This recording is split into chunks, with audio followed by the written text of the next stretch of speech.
Itong bagong Samsung Galaxy S24 Ultra, hindi daw ikaw ang target market. And probably wala ka rin daw pambili. But sold out tong phone na ito, pahirapan mang order. And with a Snapdragon 8 Gen 3 na overclock edition inside, together with a really nice screen and a very powerful camera na 200MP, of course, still the Zoom King, with a S Pen and a 5,000 mAh of battery, sulit nga ba ang pera mo dito sa phone na ito? And ikaw nga ba talaga ang intended market na ito? Pag-usapan natin.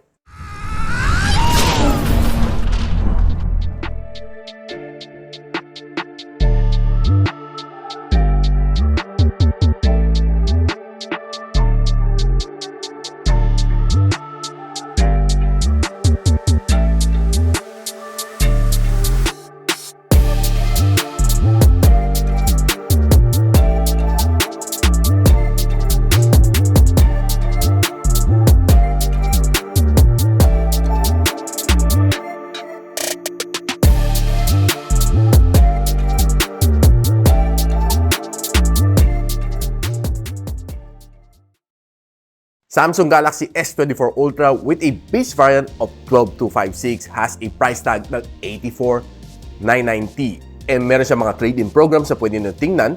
And meron pa siyang Watch 6 na Samsung Galaxy na kasama. Link on the description. And of course, a quick shoutout to my friends Michael and Alvin for lending me these two phones to make this review possible. And gusto ko lang mag-shoutout ka pala kay Lucky Elwin for making me this very, very nice na Funko custom dito sa aking channel, no? And itong design na ito is specially made for Gadget Sidekick. If you want to know kung saan kayo pwede magpagawa ng ganito, customized na Funko, link on the description. Now, itong photo ito looks exactly the same sa Samsung Galaxy S23 Ultra with some minor tweaks on it para medyo magmukhang bago lang siya. Now, one of the things na mapapansin mo dito sa kanya is titanium na siya. Well, copied from the iPhone. And I believe for the next few years, magkukopyahan lang naman si Samsung and si iPhone sa kanilang flagship and until the end of time. It used to be a 10 times optical zoom dito sa kanyang camera, but this time around 5 times na lang siya pinareho kay iPhone din. And nung pinakabitan ko to ng tempered glass kay Kim Dome Glass, sinabi sa akin ng technician na ang kanyang screen is a little slightly different from S23 Ultra. Ang kanyang 2.5D curve dito sa gilid. So, medyo may slight difference pa rin. The feel is definitely great. Wala akong masabi, no? So, it really feels like a premium Samsung Galaxy phone. Together with a S Pen and a dual SIM support plus eSIM, it really gives you that premium perks na hinahanap mo on a premium smartphone like this. So, since this is titanium finish, so expect na sa kahawak mo, it might fade just like the iPhone 15 series. Now, alam naman natin si Samsung and Snapdragon, they always give you the better na processor pagdating sa kanilang mga flagship phones. And this one has a overclock edition ng Snapdragon 8 Gen 3. It was only able to get a 1.82 million points, no? Which I think mas na-surpass pa ni Red Magic 9 Pro ang score na ito, no? With a 2-point-something million points, considering this is already overclocked. And these are the breakdown score na makikita mo dapat. And sa 3D Mark, nakakuha siya ng 4,475 points sa kanyang loop score and 53% lang kanyang stability. Ito ang score na nakuha niya dito sa CPU benchmarking sa Geekbench. Ito naman sa GPU benchmarking. When you get a flagship phone that has a benchmark like this one, sometimes medyo nakakadismaya. Ang mahal-mahal niya, ang powerful niya, but yung kanyang cooling efficiency is kinda bad looking at this one. But at the end of the day, sasabihin naman na sa'yo, this is more of a camera phone than a gaming phone. And it throttled to 63% ng kanyang best performance. Now, itong phone na ito has a 4,500 mAh battery inside and can charge up to 45 watts na wired charging and 15 watts na reverse wired charging. And as usual, pag bumili ka ng mga Samsung flagship series, walang charging brick kasama, which I think is kinda headache for you. You have to pay 85,000 pesos without a charging brick. Maghanap ka pa sa mga stores and kung ano-ano pa mabibili ninyo. Of course, other than buying a original Samsung na charger, are there other options na pwede kong ma-recommend? Yes, there is. Meron tayong Anker 313 charger na Ace2. This is a 45 watts na charging brick intended for mga Samsung na flagship series. And I love the way it is kasi maliit lang naman itong charger na ito. And Type-C na rin ang kanyang charging port dito, so you don't have any problem kasi meron supply na C2C cable, si Samsung na mga flagship series. And this is very portable. Pwede mo lang itupi ito. And charging my Galaxy S24 Ultra from 0 to 100 takes me a little bit over an hour to finish the charging together with the Anchor na charging brick. More details on the description. And of course, without a charger comes without a protective case as well. You can try out some protective case like this one para sa inyong Samsung Galaxy S24 Ultra from Shandy. And this is called the Shandy Beetle case. Ang protection nito is undeniably good dahil it really gives you some corner protection dito once na nalaglag mo siya. And ang kanilang case is way cheaper than the mga Casify cases na nangongopya kay D-brands. More details on the description. And one big improvement dito sa phone na ito is way faster ang kanilang response sa kanilang fingerprint scanner, which I think I like it a lot better than the S23 Ultra. Halos di pa nga dumidikit kamay mo, nag-unlock na siya. Ganun kabilis. But the kind of face unlocking is still behind kay iPhone. Now, going back sa kanyang battery, itong phone na ito can last me a whole day without a problem. Kasi when you're using this phone normally, I believe it can last you the whole day. And to give you more proof sa aking claim, itong phone na ito, based sa aking PC Mark na battery stress test, it can give you a 18 hours and 15 minutes na screen on time. Based sa PC Mark na battery stress test with a 50% brightness and 60 Hz na screen refresh rate. Now, funny thing, the way na pinangalan ni Samsung ang colors ng nitong phone na ito, si Apple tawag niya mga black titanium, white titanium. Si Samsung binaliktad. Meron siyang titanium black, titanium gray, titanium violet, titanium yellow, titanium blue, titanium green, and titanium orange. Binaliktad lang niya. Essentially, it's the same. Now, pag-usapan na natin ang kanyang display. You might think na ang display niya is probably one of the best from Samsung. Yes, you're right. Dahil this one has a 6.8-inch na dynamic LTPO na AMOLED display, 120 Hz of screen refresh rate, and ang kanyang maximum brightness is at 2,600 nits. Quite bright. And ang kanyang always-on display is similar to that of the iPhone din. Now, ang kanyang screen is being protected by the Corning Gorilla Glass Armor, which has a 70% na glare reduction compared to other phones. And makita mo na pinagtabi natin side by side with the iPhone, makita mo talaga it's less glary. But with less glariness comes with a sacrifice. Now, ito phone na ito, pinansin ko, no, after using it for quite a few days already here, pansin ko, no, hindi na siya kasing punchy, kasing vivid ng mga colors na nakikita ko on a Samsung Galaxy S23 Ultra. Moreover, na pinagtabi ko siya sa iPhone 15 Pro Max on the brightest settings, medyo parang mas blurred ang display nito, parang nilagyan mo ng matte na screen protector on it, which I think should be addressed by Samsung kasi there are people na mahilig sa very bright, very punchy na colors. Hindi mo na halos siguro ma-achieve dito on the S24 Ultra, which I don't think makukuha ng 7 years na software updates na pinapromise ni Samsung cause it's a hardware issue. It's an upgrade na naging downgrade instead for me. So, as usual, if you're scrolling dito sa phone na ito, it's very good. Now, as usual, if you're scrolling dito sa mga shorts, sa mga reels, it's definitely fast and dahil sa kanya 120 Hz of screen refresh rate, but the color's not as punchy as before. And if you're watching mga favorite videos mo dito, this one has a level 1 na Wi-Fi security level, so you can watch HD content dito, no question. So watching on videos on YouTube and Netflix, you expect a good display dito, but no longer as punchy as before. Now, pagdating naman sa gaming dito sa phone na ito, I did try out si Genshin Impact, Firelight 84, and si Call of Duty Mobile. So, these are the maximum graphical settings na pwede mo i-set dito sa phone na ito. And all of the gameplays dito, I would say smooth naman siya. Now, I was expecting itong phone na ito, since this is not a gaming phone in any way, it would heat up. Ang pinaka-mainit na na-achieve ko dito so far, sa Firelight 84 as a Genshin Impact is 40 degrees Celsius. Based on my mild C na thermal scanner, I was expecting umabot siya ng 50 do, but to my surprise, ang kanyang cooling chamber inside might have improved over sa kanyang last generation. And the gameplay is smooth naman along the way, and I didn't feel any frame drops, be it on Genshin Impact or sa Firelight 84 on maximum graphical setting.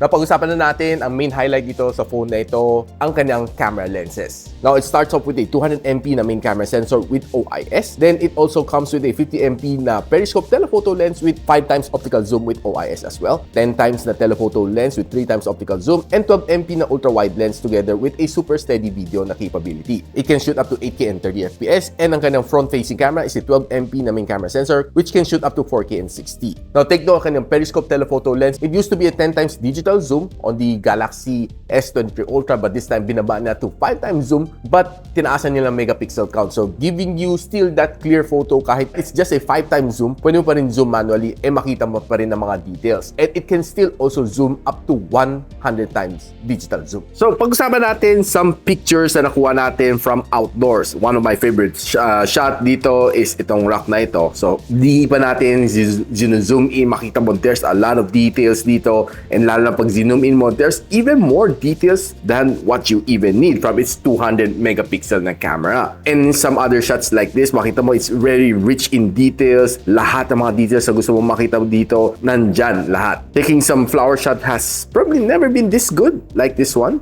Now let's play with some other lenses dito sa phone na ito. And this is the ultra wide shot na makita natin, no? The sky is really nice. There's a lot of details dito. And this is the one-time zoom. You'll see the difference between the color of the two sa kanyang sky. And this is a 3-time zoom shot. Makita mo medyo mas pale konti ang kanyang sky. And this is the 5-time zoom shot. And this is the 10-time zoom shot. Pagdating sa 10-time zoom shot, you'll see still yung word na monolith dito is still clear and very much usable. And let's do it again. This is a ultra wide shot, a 1-time zoom shot. This is a 3-time zoom shot, 5-time zoom shot, and a 10-time zoom shot. I would really appreciate yung kanang 10-time zoom shot. Ang ganda. It still preserve lahat ng details, almost the same as the S23 Ultra. So pagdating naman sa mga sunset shot, you'd see this is a ultra wide shot and this is a normal shot. Pansin ko yung normal shot normal lens would be looking better than the ultra-wide lens. Then this is a 3-time zoom shot on the clouds and the sun. And this is a 5-time zoom shot. And this is a 10-time zoom shot. Medyo naging itim na siya, no? I'm not quite sure why. Probably dahil sa exposure. Honestly, ang kanang camera on outdoor condition, walang problema. Very nice, very vibrant. And taking some shots on the outdoor condition, some food shot like this one, you'll see it's really nice and very detailed ang mga pictures na makukuha mo dito sa kanya. And even some jewelry dito sa Changi on outdoor looks very nice. Now, if you focus yourself on some indoor shot, makita mo talagang ang ganda ng mga details na makaka-capture mo dito sa kanya. If you take in some apparel shot dito, sa mga Air Jordans, you'd see ang ganda ng details na makuha mo dito. Kahit sa mga sides niya, very, very much preserve maganda mga details. And even some jersey shot like this one is really good. And if you like food photography, you end up with something like this. Quite good din ang mga shots na nakuha natin. And further, some food shots like this one really looks yummy, no? Makita mo all the rich details dito. Unlike the one na nakuha natin sa Oppo Reno 11 5G is really, really bad. And I'm pretty sure ang daming photos dito na gusto ko i-share sa inyo na hindi ko mapakita sa inyo due to the limited time dito sa aking channel. I would rather share it sa aking Facebook page. Just follow me sa aking Facebook page at gadgetsidekick for more pictures from my Samsung Galaxy S24 Ultra. Now, pagdating naman sa gabi, you'll really get some nice and vibrant shot like this one and some building shot during the night. It's really looking nice like this one. Now, kung mahilig ka naman sa concert, this is probably one of the best camera that you can use. This is a ultra wide shot and this is a normal shot. Pagdating sa 3-time zoom, this is what you'll see, and this is a 5-time zoom. And this is a 10-time zoom shot. Kita mo very clear. I'm seated quite far from behind and the 10-time zoom shot still gives me a very nice and very detailed shot from the Samsung Galaxy S24 Ultra. Now, taking some outdoor shot is undeniably good. You'll really get some really nice and punchy photos from this one. One thing na nagustuhan ko dito sa kanyang selfie camera is ang ganda ng kanyang pagka-render ng mga bokeh shots. This one's probably one of my favorite na so far, as far as I'm concerned. So with so many smartphones na review natin, this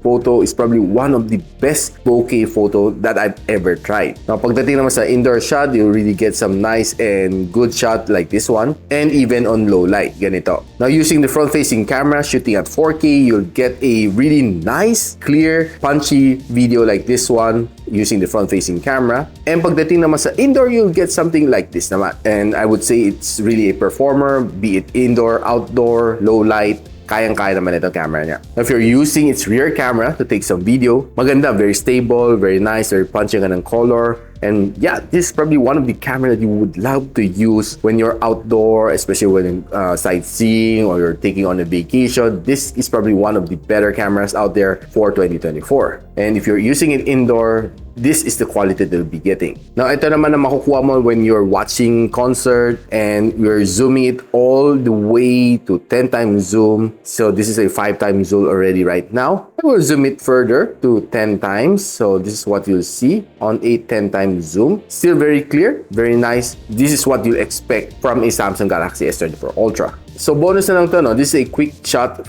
that I got from the Samsung Experience Centers is the Samsung Galaxy S24, and this is a Samsung Galaxy S24 Plus. Now, one of the things na sobrang pinagmamalaki ni Samsung dito is ang kanyang AI dito sa Samsung Galaxy S24 Ultra. We've downloaded a picture, this one. Alam naman natin, this is from PCSO. Ang gagamitin natin ang kanyang AI function on this one. So, kiklik lang natin kanyang edit tool, then let's just click over this one. Ay, kakrop lang natin siya, no? Iyan na natin na siya, no? Highlight natin siya. Then, i-erase natin siya. Okay? So, generate. So, kita natin, no, na tanggalan niya yung kanyang background, no? So, it was really fun. So, done. So, save lang natin siya, na save as copy. Then, we'll go ahead and go on to one of the pictures na nakuha natin, no? So, all I need to do is just simply hold on my picture, okay? So, save as sticker.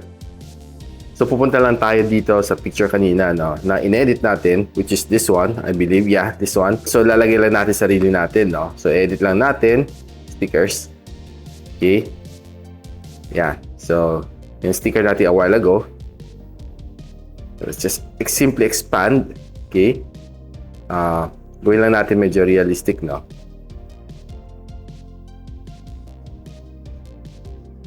Yeah. So, you can save it like this. Okay.